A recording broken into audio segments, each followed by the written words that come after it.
있는지 하나님께서 받지 않으시는 예배의 유형들을 차근차근 설명하기 시작하셨습니다.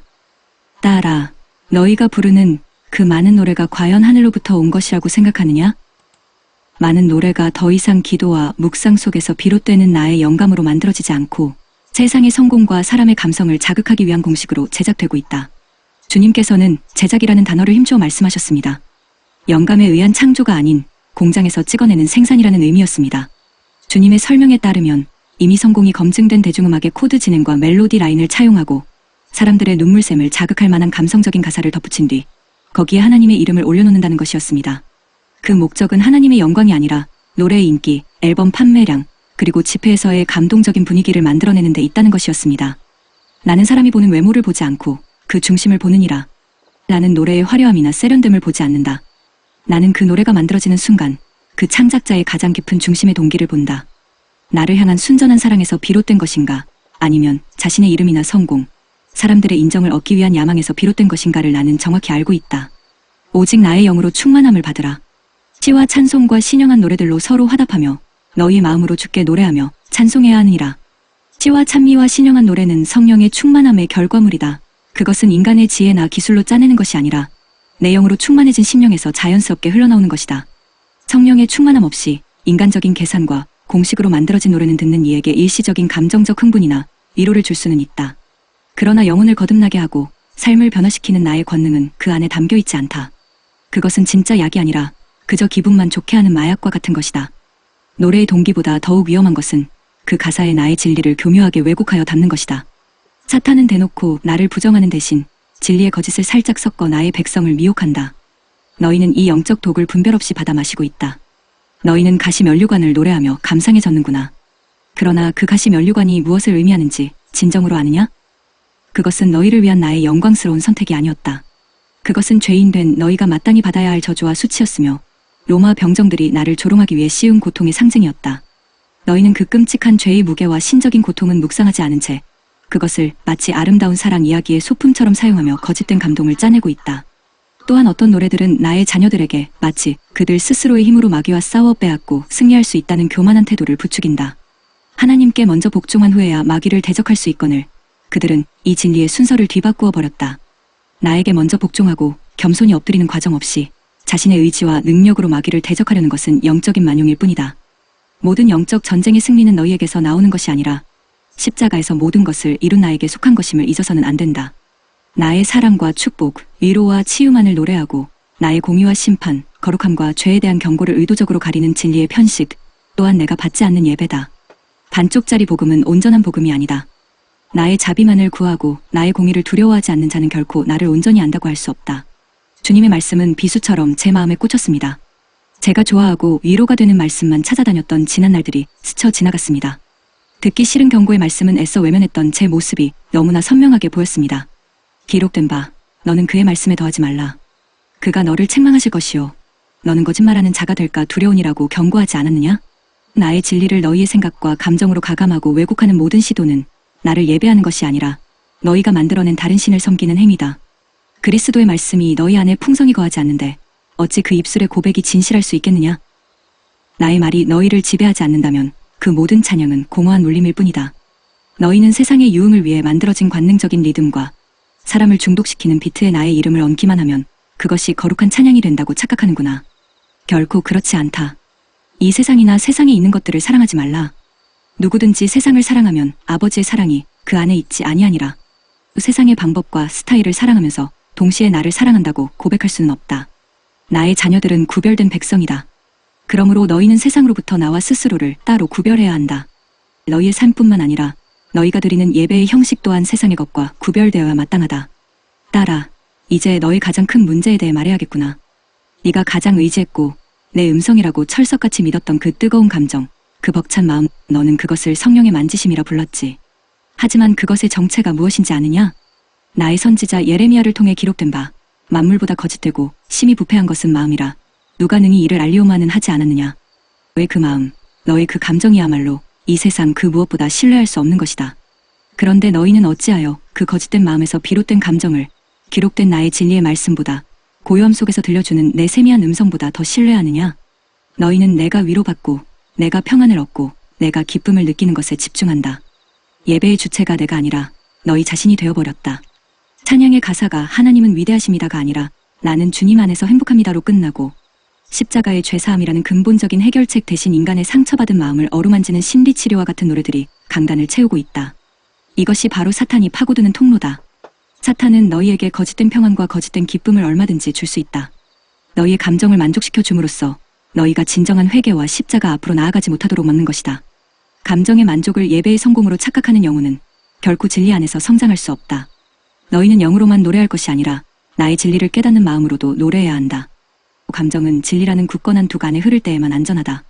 또한 너희는 어찌하여 마땅히 나 홀로 받아야 할 영광을 사람에게 돌리느냐. 너희는 어찌하여 나의 영광을 구하지 않고 화려한 조명 아래 선 연주자의 영광의 박수를 보내느냐. 너희가 서로에게서는 영광을 취하면서 유일하신 하나님께로부터 오는 영광은 구하지 아니하니 어찌 나를 믿을 수 있겠느냐. 예배는 사람의 재능을 뽐내거나 감상하는 자리가 아니다. 그것은 나의 거룩한 이름을 더럽히는 행위다. 나는 나의 선지자 이사야를 통해 분명히 말하였다. 나는 여호와이니 이는 내 이름이라. 나는 내 영광을 다른 자에게, 내 찬송을 우상에게 주지 아니하리라. 모든 예배자는 나의 길을 예비한 세례 요한의 고백처럼 그는 흥하여야 하겠고 나는 쇠하여야 하리라는 마음으로 무대에 서야 한다. 찬양 인도자는 자신이 드러나서는 안 되며 오직 회중의 시선을 나에게로 향하게 하는 손가락이 되어야 한다. 연주자는 자신의 현란한 기술을 자랑하는 것이 아니라 모든 음표 하나하나를 나를 향한 기도로 올려드려야 한다. 회중 또한 사람의 재능에 감탄하는 것이 아니라 그 찬양을 통해 역사하시는 나의 임재 앞에 엎드려야 한다. 너희 모든 박수와 환호는 오직 나, 만왕의 왕이신 여호와께만 돌려져야 한다. 마지막으로 세상의 사랑 노래에 나의 이름을 더 씌우는 일을 이제 멈추어라. 예수와 십자가, 죄와 구속의 개념이 빠진 채 그저 막연한 당신을 향해 사랑을 고백하는 노래는 나의 예배가 될 수 없다. 나와 너희의 관계는 세상의 연인 관계와는 본질적으로 다르다. 나는 너희의 죄를 대신하여 십자가에서 피 흘려 죽은 구속주이며 너희는 나의 피로 값주고 산 나의 자녀다. 이 구속의 진리가 빠진 사랑 노래는 그저 인간적인 감성의 유의일 뿐 결코 거룩한 예배가 될 수 없다. 새 포도주는 새 부대에 담아야 한다는 나의 비유를 기억하라. 새 포도주인 나의 복음과 나를 향한 새 노래는 낡은 부대인 세상의 형식과 가치관에 담길 수 없다. 처음부터 나를 위해 구별된 새 부대, 거룩한 그릇에 담겨야만 그 본질이 보존되는 것이다. 모든 가르침이 끝났습니다. 여섯 갈래로 쏟아진 주님의 말씀은 날카로운 빛의 칼이 되어 저희 신앙이라 믿었던 것들을 하나씩 남김없이 해부하고 도려냈습니다. 불순한 동기, 거짓된 내용, 세속적인 형식, 주인이 바뀐 감정, 사람이 영광받던 무대, 본질이 흐려진 노래. 제가 그토록 확신하며 붙들었던 모든 것이 실은 하나님을 기쁘시게 하는 예배가 아니라 그분의 이름을 더럽히는 우상숭배의 목록이었음을 깨닫게 된 것입니다. 제가 평생 쌓아 올렸다고 믿었던 신앙의 탑이 소리 없이 허물어져 내리고 있었습니다. 나의 모든 것은 거짓이었구나. 나는 단 한 번도 하나님께서 받으시는 예배를 드려본 적 없는 가짜 신자였구나. 그 감당할 수 없는 진실의 무게 앞에서 더는 서 있을 수 없었습니다. 저는 그 자리에 얼굴을 파묻고 아이처럼 통곡하기 시작했습니다. 그것은 이전의 예배에서 흘렸던 자기만족의 눈물과는 차원이 다른 영혼의 가장 깊은 곳에서부터 터져나오는 처절한 참회이자 오열이었습니다. 얼마나 오랫동안 그렇게 울었는지 모릅니다. 제 평생의 신앙이 모래성처럼 허물어진 그 자리에서 저는 그저 어린아이처럼 목 놓아 울기만 했습니다. 수십 년 동안 주님을 위한다고 착각하며 살아온 제 삶이 너무나 허무했고 진리도 모른 채 다른 이들에게 은혜의 척도처럼 행세했던 제 모습이 너무나 부끄러웠습니다. 제 안에는 절망과 자기 혐오, 그리고 주님을 향한 끝없는 죄송함만이 남아 있었습니다. 그때였습니다. 처절한 제 오열이 잦아들 무렵 저는 저를 바라보시는 주님의 시선이 변해 있음을 느꼈습니다. 조금 전까지 저의 무지함을 깨우치시며 슬픔과 엄중함으로 가득했던 그분의 눈빛이 이제는 세상의 모든 슬픔을 다 품고도 남을 만큼 깊고 따뜻한 연민과 사랑으로 변해 있었습니다. 마치 탕자가 돌아왔을 때 그의 더러운 모습이나 허비한 세월을 책망하지 않으시고 맨발로 달려나와 그를 끌어안으셨던 아버지의 눈빛이 바로 저러했을 것입니다. 주님께서는 아무 말 없이 제게 다가오셨습니다. 그리고 완전히 무너져 버린 제 영혼을 향해 그 무엇보다 따뜻하고 부드러운 음성으로 말씀하셨습니다. 딸아. 그 한마디에 제 심장이 녹아내리는 것 같았습니다. 가짜 신자, 우상 숭배자인 저를 주님께서는 여전히 딸이라고 불러주셨습니다. 내가 너를 정죄하려 함이 아니요 사랑하기에 진리를 보여주는 것이니라. 주님의 그 말씀이 제 영혼의 빛처럼 쏟아져 들어왔습니다. 아, 그랬군요. 저를 무너뜨린 그 6가지의 날카로운 칼은 저를 죽이기 위한 심판의 칼이 아니라 제 안에 자라고 있던 치명적인 암세포를 도려내기 위한 사랑의 수술칼이었습니다. 저를 고통스럽게 했던 그 모든 가르침은 저를 버리시려는 것이 아니라 오히려 저를 살리시려는 주님의 절박한 사랑의 표현이었던 것입니다. 네가 지난 세월 동안 나를 찾으려 했던 그 열심과 나를 향해 흘렸던 그 눈물은 내가 기억하노라. 저는 고개를 들 수가 없었습니다. 저희 그릇된 열심, 자기만족을 위한 눈물까지도 주님께서는 기억하고 계셨습니다. 주님은 저희 잘못된 행위와 그 행위 뒤에 숨어있던 어설픈 진심을 분리해서 보고 계셨던 것입니다. 제 모든 것이 부끄러운 죄라고만 생각했는데 주님께서는 그 안에서도 아주 작은 중심의 씨앗을 찾아내어 기억해주고 계셨습니다. 이제 그 열심을, 그 눈물을 나의 진리 위에 세우기를 원하노라. 주님께서는 제게 손을 내미셨습니다. 그것은 무너진 저를 다시 일으켜 세우시려는 새로운 시작을 위한 초대였습니다. 저희 과거를 정죄하고 끝내시는 것이 아니라 저희 그릇된 열심을 올바른 방향으로 재설정하여 새롭게 사용하시겠다는 약속이었습니다. 저는 떨리는 손으로 주님의 손을 잡았습니다. 주님의 손은 따뜻했고 그 손을 통해 하늘의 평강과 새로운 힘이 제게로 흘러 들어왔습니다. 주님께서는 저를 일으켜 세우시고 제게 새로운 사명을 주셨습니다. 이제 나의 백성에게로 돌아가 참된 예배가 무엇인지 전하여라. 많은 이들이 너처럼 열심을 내고 눈물을 흘리지만 그 예배가 하늘에 닿지 못하고 땅에 떨어지고 있다. 그들에게 참된 예배의 기준을 알려주어야 한다. 그러고는 주님께서 하나님은 영이시니 예배하는 자가 영과 진리로 예배할지니라 하는 말씀을 제 영혼에 선포하셨습니다. 그리고 그 말씀의 의미를 두 가지 명확한 기준으로 풀어 설명해 주셨습니다. 하나님께서 받으시는 예배는 인간의 감동이나 열심이 기준이 아니다. 오직 두 가지 기준으로 판단된다. 첫째, 그 예배가 나의 영으로부터 비롯되었는가, 이다. 인간의 계획과 노력, 감정적인 의지로 만들어낸 것이 아니라 오직 성령의 감동과 인도하심으로 시작되었는가 하는 것이다. 둘째, 그 예배가 나의 진리에 합당한가, 이다. 기록된 나의 말씀, 즉 성경의 가르침에 어긋남이 없는가 하는 것이다. 가사에 진리를 더하거나 빼지 않았는가, 그 형식이 거룩하게 구별되었는가, 그 중심이 사람의 영광이 아닌 오직 하나님의 영광을 향해 있는가 하는 것이다. 영과 진리. 이 두 단어가 제 남은 생의 이정표가 되어 신장에 새겨졌습니다. 이것이 바로 하나님께서 찾으시는 예배의 본질이었습니다. 주님께서는 마지막으로 제게 간절한 마음으로 당부하셨습니다. 나의 많은 자녀들이 악의가 있어서가 아니라 너처럼 무지 속에 있으니 네가 먼저 깨어난 증인이 되어라. 그들을 판단하거나 정죄하지 말고 내가 너에게 보여준 사랑과 진리로 그들을 섬겨라. 이제 교회의 예배가 거룩함을 회복해야 할 때가 되었다. 모든 말씀이 끝났습니다. 제 안을 가득 채웠던 절망과 수치심은 온데간데 없이 사라졌습니다. 그 자리에는 주님의 용서와 사랑에서 비롯된 깊은 평안과 제게 새로운 삶의 목적을 주셨다는 벅찬 감사만이 남았습니다. 저는 더 이상 뜨거운 예배자 전혜연이 아니었습니다.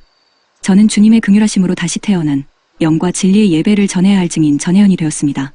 저는 눈물 속에서 새로운 목적과 희망을 발견했고 주님께 받은 이 사명을 감당하기 위해서라면 그 어떤 어려움도 이겨낼 수 있다는 확신이 생겼습니다. 이제 저는 다시 세상으로 돌아가야 할 시간이었습니다. 주님 앞에서 새로운 사명으로 제 가슴이 벅차오르던 바로 그 순간 제 주변의 모든 것이 소용돌이치기 시작했습니다. 저를 감싸던 주님의 따스하고 영원할 것 같던 빛이 저만치 아득하게 멀어지기 시작했습니다. 붙잡고 싶었지만 거대한 힘에 이끌려 제가 처음 왔던 그 어둠 속으로 다시 빠르게 빨려 들어가는 것을 느꼈습니다. 제 영혼이 소리 없이 안 됩니다. 주님, 저는 이곳에 있고 싶습니다. 라고 외쳤지만 그분의 모습은 점점 작아졌고 인해 한 점의 빛이 되어 사라졌습니다. 그리고 다시 완전한 어둠과 정적이 찾아왔습니다. 하지만 그 고요함은 오래가지 않았습니다. 어디선가 살아있는 모든 것을 얼어붙게 만드는 듯한 차갑고 규칙적인 기계음이 들려오기 시작했습니다. 생명이 없는 그 소리는 주님의 음성과는 너무나도 다른 건조하고 절망적인 소리였습니다. 그 소리가 점점 더 크게 제 의식을 파고들었고 이어서 희미하게 누군가 느끼는 소리, 낯익은 목소리들이 저를 부르며 애원하는 소리들이 섞여 들려왔습니다. 그 다음 찾아온 것은 현실의 지옥을 방불케 하는 끔찍한 고통이었습니다. 주님과 함께 있던 그 영적인 공간에서는 조금도 느낄 수 없었던 육신이 부서지고 찢어지는 고통이 한꺼번에 제 온몸을 덮쳐왔습니다. 마치 수천 개의 칼날이 제 몸의 모든 신경을 동시에 찌르는 듯했고 불의 달군 쇠가 제 뼈마디를 지지는 듯했습니다. 자유롭게 날아다니던 제 영혼은 이제 망가져 버린 육신이라는 감옥 안에 다시 갇혀 옴짝달싹할 수 없게 되었습니다. 코에서는 역한 소독약 냄새가 진동했고 입안은 바짝 말라붙어 있었습니다. 신음소리를 내뱉으려 했지만 목에서는 바람 새는 소리만 나올 뿐이었습니다. 저는 필사적으로 눈을 뜨려고 발버둥 쳤습니다. 천근만근 무거운 눈꺼풀을 힘겹게 들어 올리자 처음에는 온통 뿌연 안개 속 같던 시야가 아주 서서히 초점을 맞추기 시작했습니다. 가장 먼저 보인 것은 새하얀 병원 천장이었습니다. 그리고 제 팔에 주렁주렁 매달린 링거 줄들, 제 옆에서 깜빡이며 규칙적인 소리를 내고 있는 기계들, 그리고 제 침대 주위를 둘러싸고 눈물 흘리는 제 가족들의 얼굴이었습니다. 남편은 하얗게 질린 얼굴로 제 손을 붙잡은 채 하염없이 눈물만 흘리고 있었고 딸아이는 차마 저를 정면으로 바라보지 못한 채 고개를 숙여 어깨를 들썩하며 울고 있었습니다. 그들의 모습을 보는 순간 서로 다른 두 개의 기억이 제 머릿속에서 충돌했습니다. 방금 전까지 제가 경험했던 그 영광스러운 빛의 공간, 슬픔과 사랑이 가득했던 주님의 얼굴, 제 영혼을 뒤흔들었던 6가지 가르침, 그리고 제게 주셨던 새로운 사명. 그 모든 생생한 기억과 지금 제 온몸을 옥죄는 이 끔찍한 고통, 그리고 가족들의 절망적인 얼굴이 뒤섞였습니다. 만약 제가 꾼 꿈이었다면 이 고통이 이렇게 생생할 리가 없었습니다. 만약 제가 본 것이 환상이었다면 제 가족들이 이렇게 무너져 내리며 울고 있을 리가 없었습니다. 그렇습니다. 그 고통이야말로 제가 경험한 모든 것이 실제였음을 증명하는 가장 확실한 증거였습니다. 저는 정말로 죽음의 문턱을 넘어섰었고 주님을 만났으며 그분의 은혜로 다시 이 고통스러운 육신 안으로 돌아온 것이었습니다.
끝내주셔야 되는데.